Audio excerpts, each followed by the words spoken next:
heard the conventional view. Now prepare yourself to hear the other side.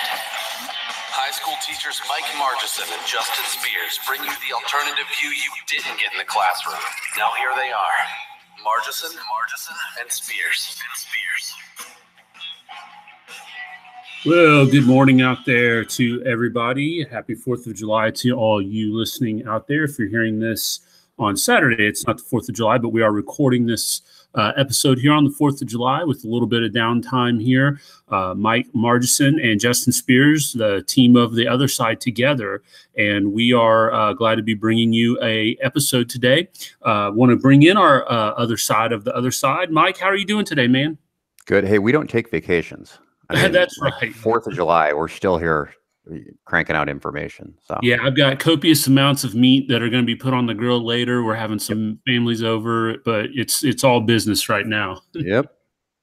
All right. Well, before we get started, as we always do, just want to, for those of you that are maybe catching this for the first time, wonder what is this that I'm hearing? How can I hear more of it? I don't know why you would want to do that. No, just kidding. But if you do, there are many different ways that you can hear this. You can obviously pick this up on Spreaker radio app. If you're unfamiliar with Spreaker, this is an app that you can download for Apple or Android. You can go to the iTunes store or to the Play Store and download Spreaker, Spreaker.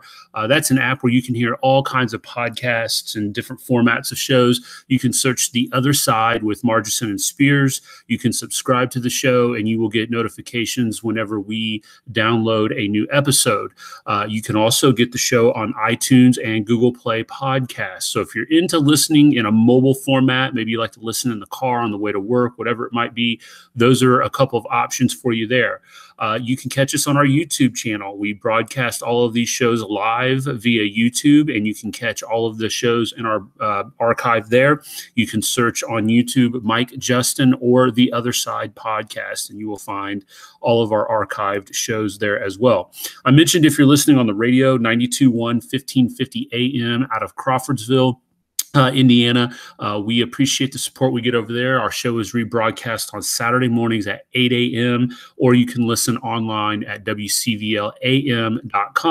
And last but certainly not least, as I mentioned in our last episode, I just recently did a Facebook Live on this. We are a part of the Cerberus Radio Network, which if you have not checked them out yet, please do. There is a tremendous lineup there of shows that you can get. I ran through them on the Facebook Live, but you can catch Suzanne Sherman, Mark Kreslins, Kevin Gutzman, Dan Bailey, Jeff Johnson. You can get the Schiff Gold Report, Mike Meharry of the 10th Amendment Center. Guys, that's a pretty solid lineup for some free programming. There's a ton of variety in there for what fits your listening styles and what you're looking to get. So hopefully you can find something there as well. And again, that Cerberus Radio Network, you can get them on their Facebook page, or they have a YouTube page as well. So having gotten all that out of the way, let's talk about the reason why we are here today. Mike sent me a message saying, hey, I really feel like I've been getting a lot of information here recently on the economy. You know, I've been reading a lot about it. I've been hearing a lot of people talk about it. And I want to kind of go through, and ever since we wrapped up school, this has been something that's been on my mind. And I said, hey, let's do it. Let's get together and talk about it. So here recently, there's been a lot of discussion about where we are with the economy, right?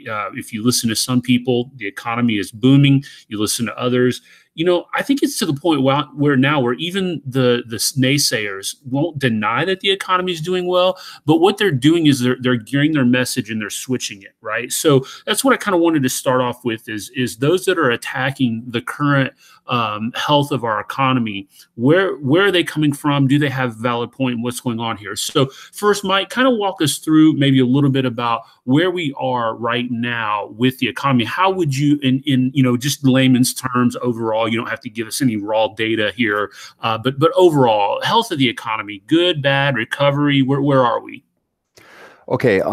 Well, first of all, for anybody who's listening to this on rebroadcast, we are early July 2018, depending upon when you're listening to this, July 4th, actually, as you mentioned. So, and today the economy appears to be very strong, right? We've had unemployment at record lows for at least the last year, and it's just been trending downward and downward. And when it eclipsed 4% at the end of the last quarter, I think unemployment right now it's like 3.8%, which is, I mean, that's almost a historic low. We saw it in the high threes in the late 90s during the tech boom, and then again in the 1960s, but that's usually not a number you see. So it appears that the economy is hitting on all cylinders right now, right?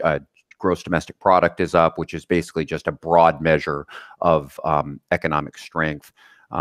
Wage growth is up. So it, just by looking at those numbers, it looks strong. But yeah, what you said was important, because the never Trumpers, or the people, the Trump hating media, nobody can bring themselves at this point to say the economy is not doing well. That's just not a talking point. So what they're doing is they're changing their message, and they're saying the economy it's not accessible to everybody.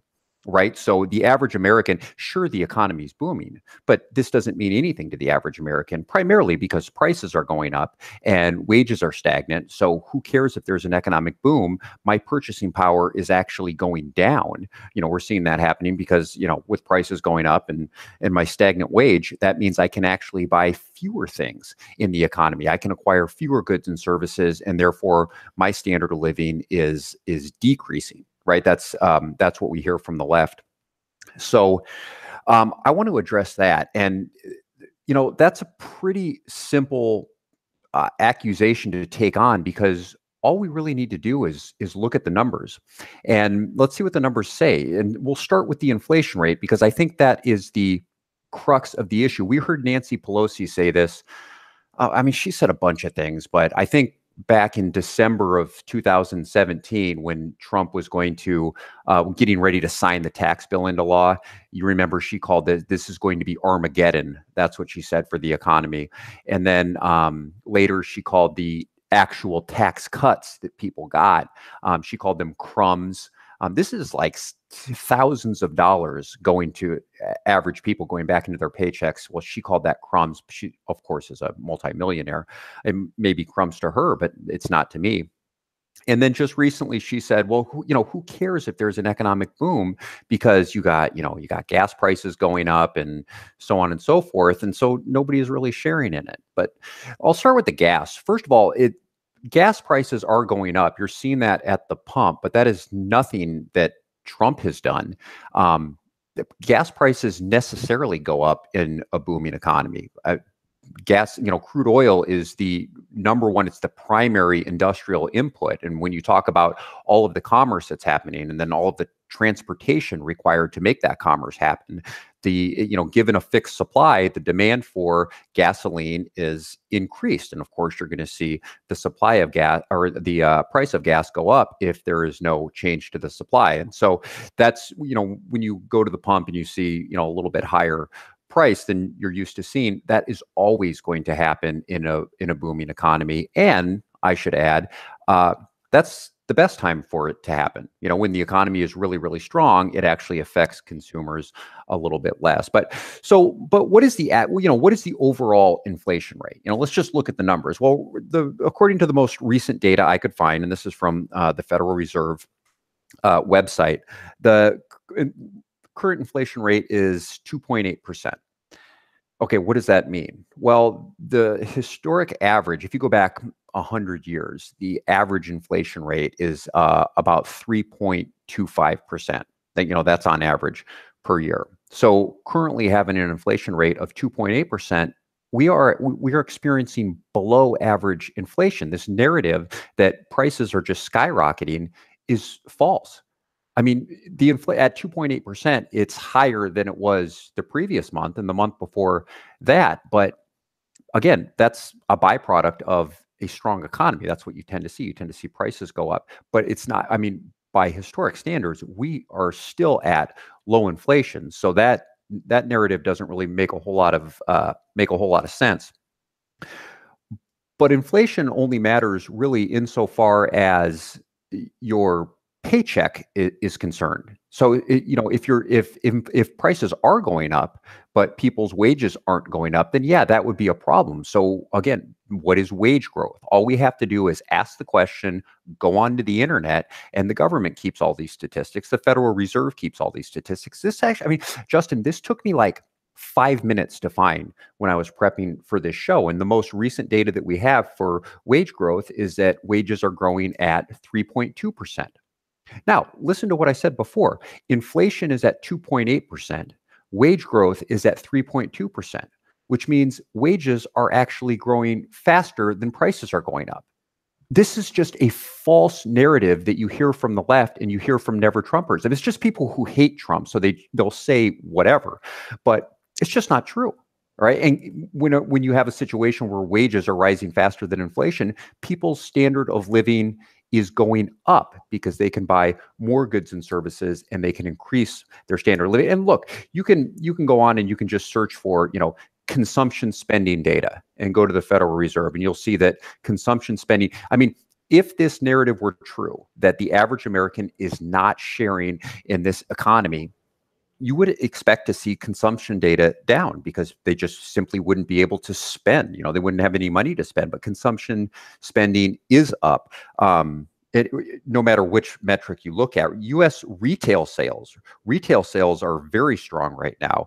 The highest that they've been in, the past 6 months, double what they were in the previous month. It's double that. So it's to suggest that Americans aren't taking part, that's just false. They're out there spending their money. 10 of the 13 major retail categories show month-over-month increases. And the last thing that you can look at is consumer confidence.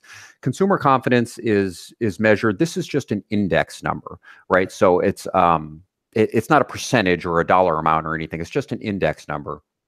And it's that number right now is at about 99. Okay, so what does that mean? The average consumer confidence, for reference, during the Obama years, like during the 8 years of the Obama presidency, was about 80, right? The highest it's ever been has been 111. And right now we're at 99. And a couple of times since Trump has took office, we've peaked over 100. This indicates extremely high consumer confidence. And so, people aren't, when they're being asked, they're not saying, oh no, I can't afford anything because prices are going up and I can't spend my money. My wage isn't moving. They're not saying this. I mean, people are saying, yeah, feel good about the economy, and they're actually showing it because they're out there spending their money. So I've got to claim false on that one, that the average American isn't sharing in this economy. There's no data to support it. It's just, something that never Trumpers will say or the left will say. Yeah, that's a really good deconstruction of that narrative there. And I want to circle back to a couple of things that you mentioned there in that response. First, the confidence number too. I think what's really important about that is not only are people not afraid to spend, they're not afraid to spend because they're not afraid that they're going to lose their job. Which is another, byproduct of that confidence being so high is, usually when you see that number that high, if you ask the average guy, hey, what do you think about the economy? And they tell you, oh, yeah, I feel good about it. That's coming from a place where they feel comfortable in their career as well. Not just that maybe their wages are going up, but that they're not hearing rumblings that, hey, we got a big wave of layoffs coming, or orders are down, or whatever it might be, or hours are getting cut if you're on the hourly side. Which is a really important byproduct of that as well. Now, I wanted to hit back on one other thing that you mentioned, and that's when you were going through and talking about consumption spending. One of the other big narratives that we hear from the naysayers and the never Trumpers and just people that are negative in general about the economy is they oftentimes want to tie any kind of policy like what the Trump administration has implemented, through tax cuts and things of that nature, to the idea known as trickle-down economics, right? And there's been all kinds of smears and attacks on what that means, and it's been so misrepresented that the average guy that listens to a nightly news or reads the USA Today or anything like that probably doesn't really truly understand the impact of what this means and what it does. So when you were reading through those consumption numbers, one thing that didn't tell us is where is that spending coming from? And we have to assume that at least some portion, I don't know because I don't have the numbers in front of me, but we have to assume some portion. And my gut would tell me a pretty substantial portion of it is coming from that upper part of our economy, right? I mean, it's not to say that people who are earning, $40,000 to $80,000 a year aren't going out and spending, but their purchasing power just isn't what those who are earning six figures and above is. So you would have to assume that those people in that upper part that always get smeared by the left and the naysayers, that would indicate that they're spending their money. They're spending it at those retail places. They're ordering things that's, creating other jobs in the economy. So really, doesn't this also disprove that trickle down negative narrative as well? Well, yeah, it does. I mean, it's whenever people are going out spending their money, it's going to benefit the entire economy. But one of the misleading things about this idea of trickle down economics or okay, here is a common thing that I hear from the left, that the reason the economy crashes is because all of the wealth gets concentrated at the top, and then the rich can't possibly spend enough money to make up for all of the poor people who don't have any money to spend. In other words, the rich aren't going out there and buying 6 cars and 4 washing machines and 10 fur coats. They're only buying one of those things, and they're the only ones spending. So you have a decrease in spending, and then the economy crashes. And that is a bad way to look at it for a couple of reasons. But the primary reason is that the rich's contribution to the economy does not come from their spending. It comes from their production. And we do this actually in my advanced placement economics class. I just tell them just to show that I haven't done this before. I let them choose the company. I say, just tell me a big company, just shout it out. And I think the last one that they did, somebody just shouted out Apple. Okay, so we took Apple, and I said, now find the CEO of Apple and let's find out what he makes. And I think that figure was like $25 million a year. So the typical leftist response was, with all of that $25 million a year going to the CEO of Apple, that person can't possibly even buy enough dinners to support the economy, right? Are you following that logic? That that person can't go out and have 20 dinners a night. He can only go out and have 1 dinner a night. And so he just has piles of money that he can't possibly spend. And they say therein lies the problem. But what we do then, so after we look at his $25 million salary, we say, okay, what was total revenue for Apple that year? And I don't remember what the numbers were. It was like $200 billion. And so then I asked them to do simple division. All right, now divide that salary, $25 million, by the $200 billion in revenue that Apple did. And it comes out to like 0.00000000001%. In other words, that $25 million salary is completely meaningless in broader economic terms. Apple's contribution to the economy, it's the $200 billion that you and I voluntarily turn over to them so that we can improve our lives by getting an iPhone. Or, you can apply the same logic to Samsung or, any company. Does that make sense? Yeah, no, absolutely. And even if you were to just focus on the consumption side, which I wholeheartedly agree with what you're saying there, you accurately pointed out that, you can't really look at what they're spending because their spending couldn't match what everybody else could do. But when you think about, okay, what happens when that uber wealthy person buys a new home and has it constructed? Those are construction workers that now have jobs. Absolutely.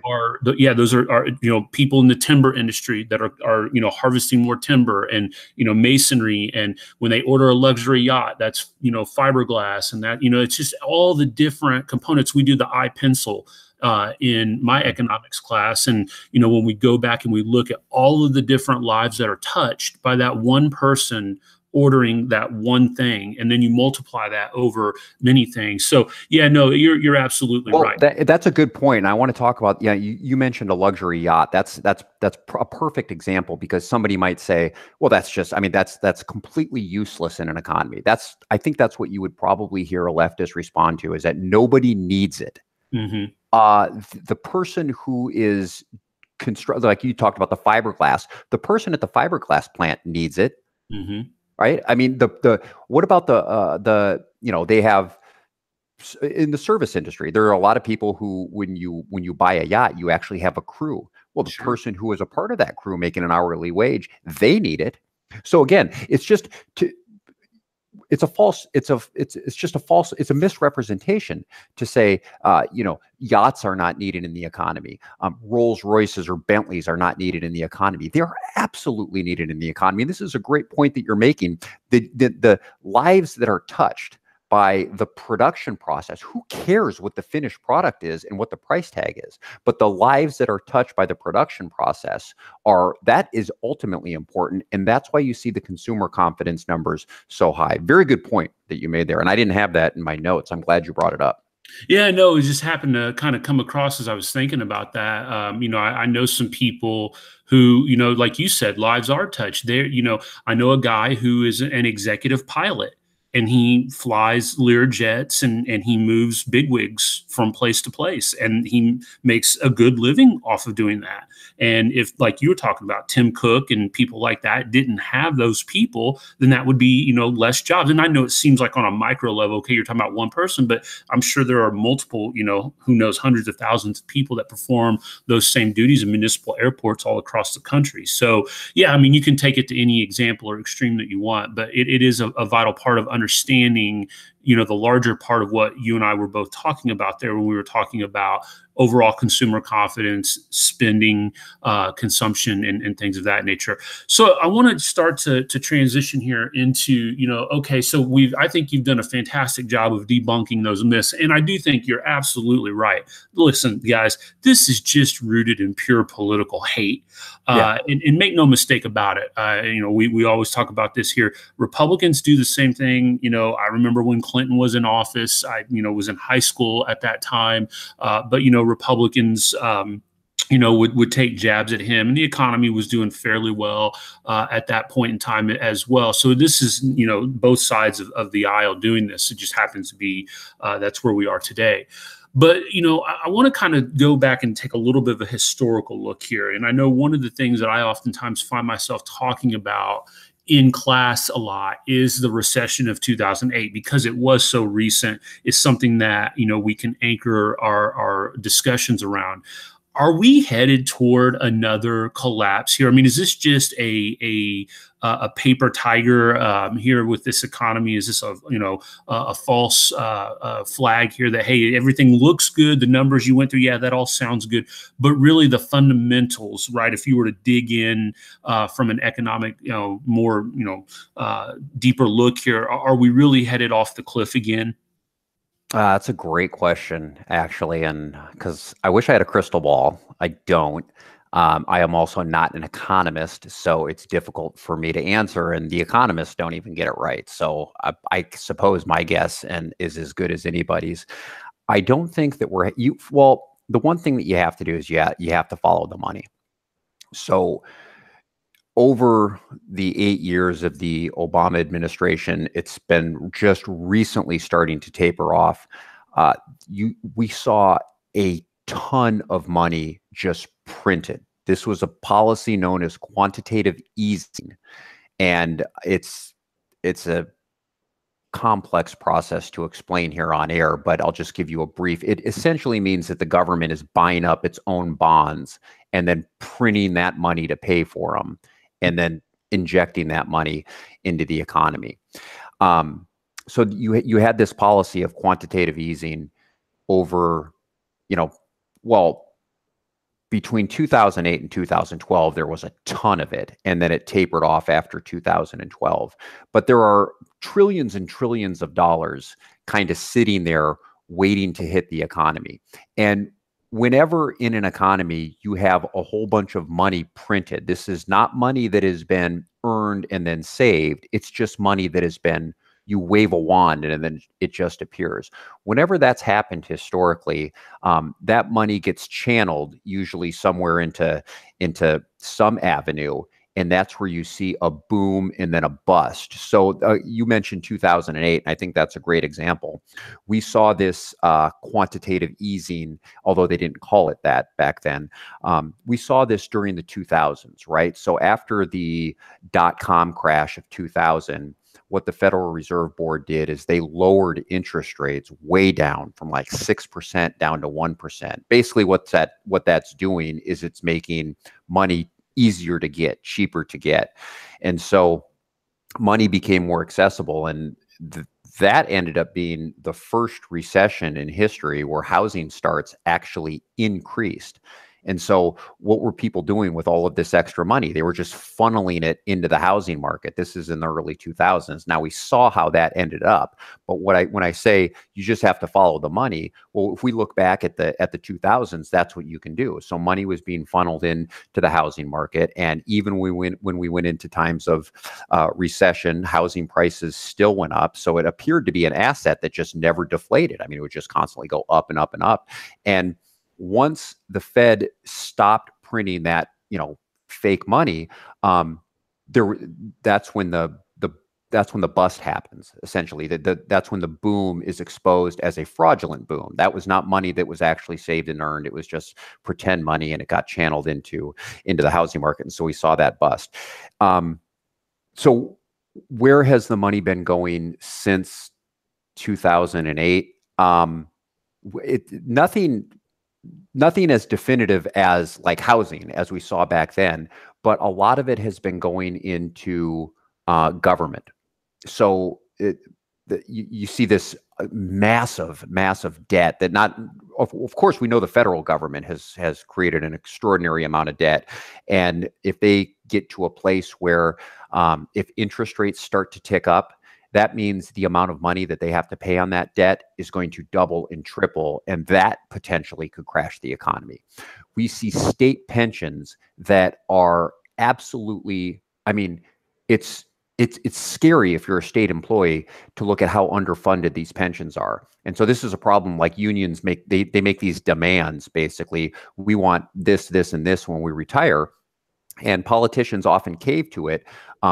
But these pensions are so underfunded when it actually comes time for people to retire and then pay those out, there is no money there. And so that could represent a major crash, right? People are dependent upon this retirement and they actually have no money coming to them. There's no money that they can spend. And so the economy can crash that way.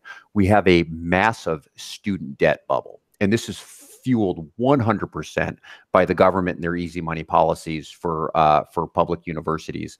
The government taking on student debts through Sallie Mae or whatever their agencies are, but it's like $1.3 trillion in student debt, and kids are coming out with these just bogus degrees that they're not able to do anything with them. They're just these nonsense liberal arts degrees, and there just aren't jobs tied to them. So that's problematic. And when all of those kids fail to pay back their student loans because they're not making any money with that nonsense degree, that's going to crash banks, right? And so that could crash the economy. So when I actually look at where the money is going, I do see bubbles. I don't see it like we saw it in the 2000s with housing, but I do see bubbles at the government level, both federal, state, and in student loans. Yeah, that's a pretty well summarized approach to thinking about where we are here right now. And I'm with you. I think if I had that crystal ball, and I'm not an economist either, but man, that scenario that you just gave to us there certainly doesn't give you a warm, bubbly feeling about the overall health of the economy, at least from a long-term perspective. Certainly, I'm not saying we're headed over the cliff. I know there are some people, alarmists out there, that say it's just a matter of time. It certainly appears that that's the direction that we're headed in. You always have hope and maybe that something will come to their senses and start to stem the tide on some of those issues. But it certainly doesn't appear that is going to happen. So, yeah, I guess only time will tell, and policies will tell the direction that we're headed in over time. And of course, too, I think there will be a lot that will be left to shake out here in 2020 with the presidential election and things of that nature. So that's going to wrap us up for our radio audience. If you're listening on WCVL AM or on 92.1 1550, we're going to leave it off with you guys for that. Audience, you can pick us up again next week. Again, same time, same place. For those of you that are listening on a app device or YouTube, we're going to continue the conversation here in just a moment on the other side. All right, Mike, here's one I want to throw at you. And since this is the 4th of July, I think it's apropos to talk a little bit about this. If we have this scenario that you were just kind of laying out to us there, and let's just for the sake of this discussion, not because I necessarily have this kind of, doomsday attitude or anything, but let's just say that it hits the fan at some point and we do go off that cliff. We already know about the trillions of dollars of debt that we're in. You accurately pointed out some of the other things. I guess what I'm getting to here with this, and my question is this the tipping point? Is this the issue? We know that there are race issues out there. We know there are social class issues out there. There's issues with, just about any topic that you can think of in society. Is this the issue, though, that you think might unify people and really ignite people enough to take action against the government? No, it's going to go 100% the other way. Wow. Here's what's going to happen. And look, mark this down, July 4th, 2018. This isn't a difficult prognostication, but this is what's going to happen. Yes, the economy will crash because it has to, because a bunch of fake money was printed and it got channeled into unsustainable debt that is not going to be able to be paid back at the levels it's supposed to be paid back. And that's going to affect consumer spending and business spending, and it's going to crash the economy. There's no question about it. It's unavoidable. And what we have here is this is all government created. It's all created by the government, first printing the money, and then secondly, just spending it recklessly, borrowing it and just spending it recklessly. So what's going to happen is the economy is going to crash while Trump's in office. And what are they going to do? They're going to blame the Trump tax cuts. They're going to blame deregulation. And they are going to call for more socialism, more government. People like Bernie Sanders are going to be the loudest, shouting through the megaphones. And it's the average American who is going to be affected the worst when the economy crashes. And what they're going to hear is this is the big guy's fault. This is the 1%ers' fault. This is the CEO's fault. Well, that's not us. And so the average American is going to say, oh, really? It is. And they're going to say, we need tighter restrictions, more regulation, and you are going to see the economy socialize after that. It's going to be terrible. The worst part about this is not going to be the crash. And I wish what you said was actually going to happen, where the economy crashes and people look at the government and say, okay, geniuses, you've done this over and over and over again. Enough's enough. But unfortunately, that is the absolute opposite of what's going to happen. They are going to blame the tax cuts. They're going to blame, Trump's rhetoric. They're going to blame the tweeting. They're going to blame the tariffs or whatever. They're going to blame all of it on Trump. And then they're going to call for more socialism, and they are going to get it. People are going to vote it in. Wow. Yeah, that's a scary proposition, but unfortunately, I think you might be right there. I've had a couple of conversations here recently, and I guess just to give you some clarification on where that statement and comment or question was coming out of is, I've noticed a trend here fairly recent. I mean, it's something that I've noticed for a while now, but I've seen it increasingly in more volume on Facebook posts and Twitter feed and things of that nature. And that is this kind of, there are two camps of people that follow me or I follow on social media. There are those that are anti authoritarian, anti-government, more libertarian mindset. And there's a lot of talk and discussion there about, ranting and raving about the government, but little in terms of solutions. There are some that offer those, but they're few and far between, in my opinion. And then there are those that, the state is the savior, and probably fall in the line of what you were talking about. Even if they're not avowed socialists or wouldn't call themselves socialists, their behaviors and words and rhetoric show that they're that way. And that's the group that I'm concerned about. Which way are they going to go in a situation like what we were talking about there? And as you were kind of laying that out, I think you're right. I think I see more and more people gearing toward, because here's what it boils down to, in my opinion: freedom and liberty. And we've said this time and time again, freedom and liberty are very tough propositions to manage, right? I mean, giving a person freedom and liberty is a very dangerous proposition. And it does not take very long before you see that person revert back to not wanting that. Now, they may tell you that they want to be, they may claim that they want to be free and that they want to have the liberty to do what they want, but really they just want to have it in name only. What they really want is they want somebody guiding them. They want somebody making decisions for them.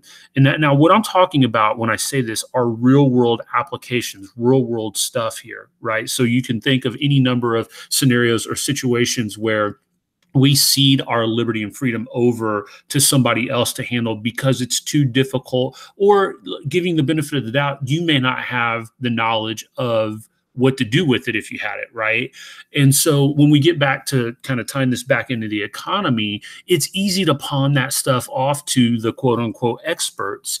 But man, when you do that, you put all of your faith and trust into their hands. This is the scenario that you can get. And then, yeah, you're absolutely right. You end up playing the blame game, and you end up turning to the one thing in your life that has always been there. And what is that? It's the government.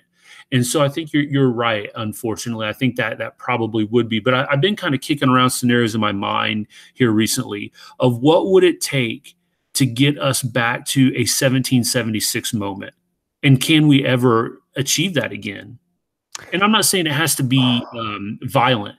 It could peaceably withdrawing consent from what goes on in Indianapolis or Washington, D.C., or your town council or whatever it might be. I think that the best thing that could possibly happen is, have you heard about this California split, this three-way split in California? Yes, I've read some of that. Okay, that I think would be the best possible thing that could happen to this country. So first of all, what we saw after 2016 were leftists all of a sudden becoming states' rights people, right? They for the first time in a long time, they actually started talking about liberty and autonomy and states' rights. And hey, I'm right on board with them. But you have California talked about, you heard these talks about Cal exit, where California is going to become an independent country. If only, please go become an independent country and then let people make their decisions, withdraw. But I think that there are I don't think it's going to happen, but I think there is a little bit more teeth to this idea of the three-way split in California. But once that happens, once you have that precedent set, then what you're going to see is this large monolithic institution that we've created that's the first crack. And it's kind of like a when you get one of those spider webs in your window, a pebble hits it and then you have this little crack, and then it just spreads and spreads and spreads and spreads. So I'm really crossing my fingers and hoping that happens, because when it does, they don't revert. You're not going to revert and go back and join, but you'll have like-minded people just kind of sort themselves in ways that are appropriate to them. And I think you'll start to see freedom, people who value freedom and individual liberty, sort themselves in one direction.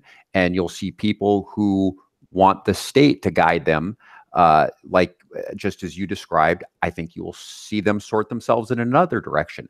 That is what this country needs. And look, you can put the two side by side, just have an experiment and see which my only problem, I guess, with that is eventually those parasites will start crawling into our, you know what I mean? They'll start coming over to our side, which would be problematic. But I just hope the process starts. I hope that this split up starts and we begin the process of decentralization. Yeah, that's right. And, I think the most important thing about that, and this is where I think that to kind of wrap up where I am with all of this, whether we're talking about the economy or social issues or whatever it might be, we have to recapture. If you go back and study what this country looked like ideologically, shortly after its foundation. So let's just, for simplicity's sake, say 1800s, early 1800s. You had a ton of different. You had diversity, right? And that's what the left is always clamoring for, is diversity. Okay, but here's the thing: everybody was allowed to be what they wanted to be. You didn't have, and I guess maybe I shouldn't say this. Maybe you did. I don't know. I wasn't there and I haven't read enough to know.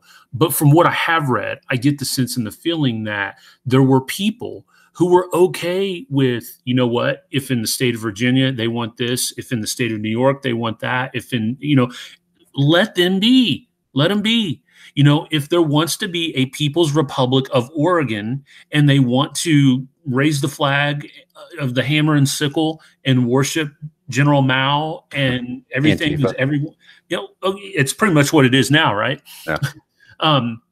Okay, fine. That doesn't affect me. That doesn't bother me one bit. Now, if you want to bring that into my community, right? And you said it exactly, like-minded believers, okay? Allow people to be with people who they are like-minded. Now, that doesn't mean that I won't ever associate with somebody that's different than me. Of course I will.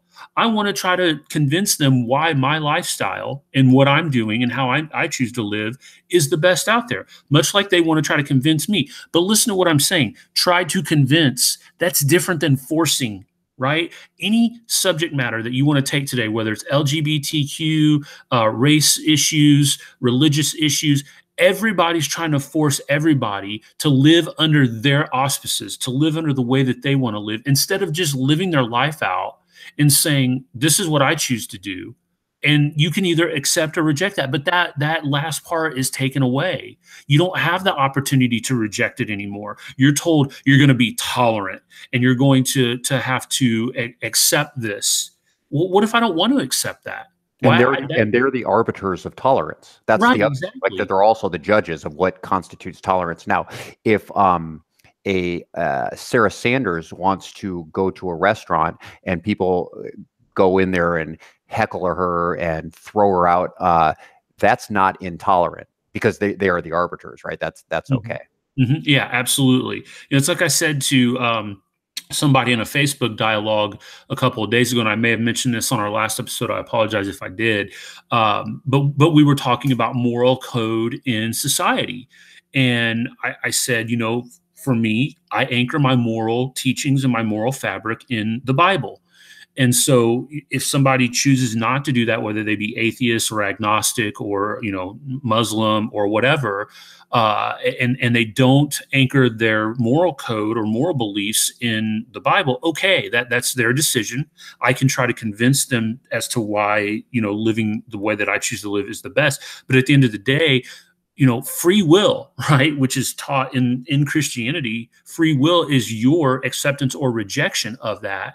I can't force you to want to live that way. If you hear the gospel, if I tell you, here's how you should live, here's what you should do, and you say, no, that's not for me, I don't want that. Okay, that's your choice. All right, you choose not to do that. But in the same turn, I don't then want you to turn around and tell me, but by the way, you're going to do what I want you to do.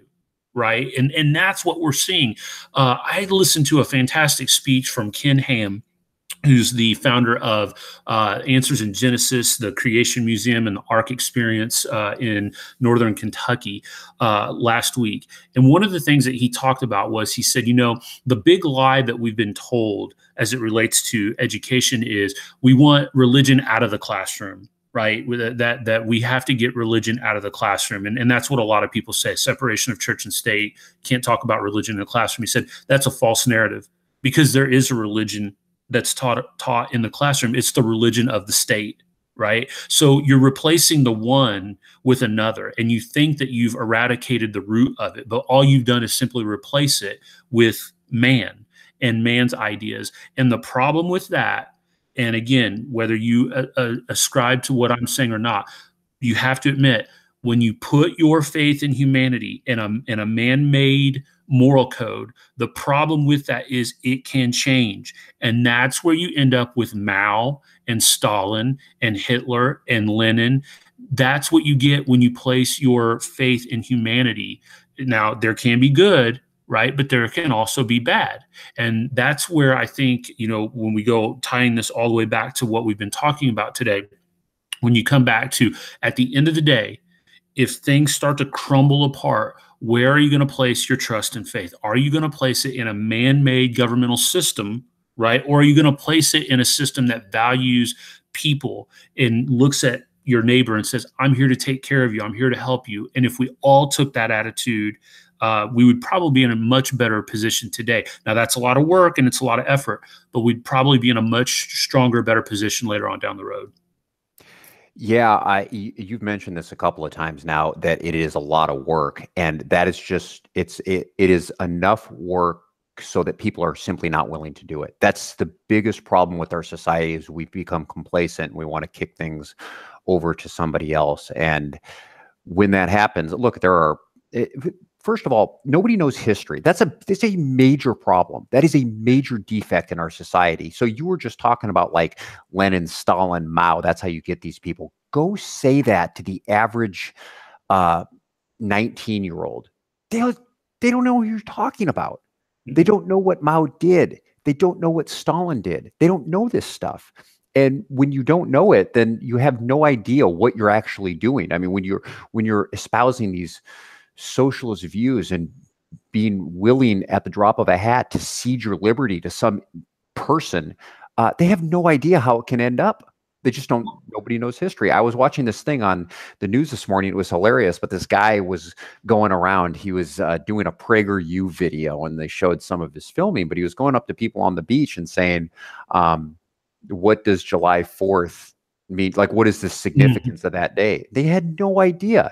And these are Americans. He would go up and he would say 1776. What's the significance of that year? This girl says Columbus.